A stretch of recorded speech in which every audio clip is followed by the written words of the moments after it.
बरोबर दिमाग लावतो है ना,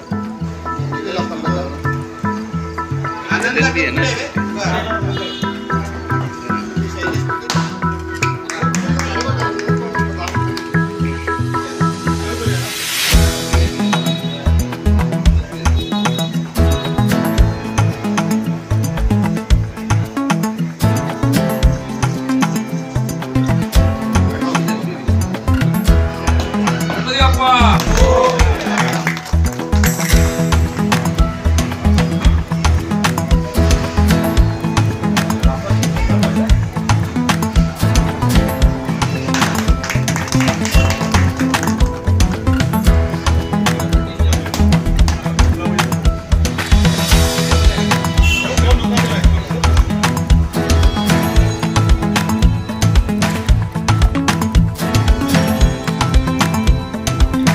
आज आपण ठाणे महापालिकेच्या प्रभाग क्रमांक 27 साबेगाव आणि प्रभाग क्रमांक 28 दातेगाव येथे आरोग्य केंद्र महापालिकेच्या वेलनेस सेंटरचं कामाचं आज भूमिपूजन केले. सुरुवात कामाचं श्री गणेश ठाणे महापालिकेत हा युवा शहर समाविष्ट झाल्यानंतर आज गावाचं पूर्ण शहरीकरण झालेलं आहे, मोठ्या प्रमाणात नागरीकरण झालेलं आहे.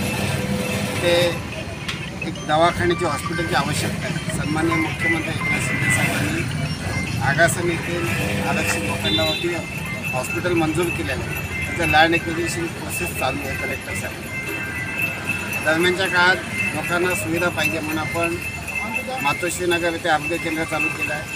दिव्यामध्ये 7 ठिकाणी आपला दवाखाना आहे, ज्याची रोजची OPD किमान 100 आहे आणि आगासनच्या म्हात्रेगडच्या आरोग्य केंद्राची OPD देखील 100% म्हणजे रोज आपण किमान 750 ते 800 लोकांना मोफत औषधं, मोफत ट्रीटमेंट आणि टेस्ट करतो आहे. त्याही परिस्थितीत आरोग्य केंद्र एका टोकाला आहे आणि आपले दवाखाने फक्त संध्याकाळी उघडे असतात. तर सकाळच्या सत्रात नागरिकांना आरोग्याची सुविधा मिळावी म्हणून साबेगाव इथे आपण करतो, जेणेकरून प्रभाग क्रमांक 27 नागरिकांना 10 ते 5च्या दरम्यान सुविधा उपलब्ध होईल आणि प्रभाग क्रमांक 28 मधील दातेली जो शेवटचा टोक आहे त्या भागातल्या लोकांना देखील दुपारी 10 ते 5च्या दरम्यान आरोग्य सुविधा पोहोचेल.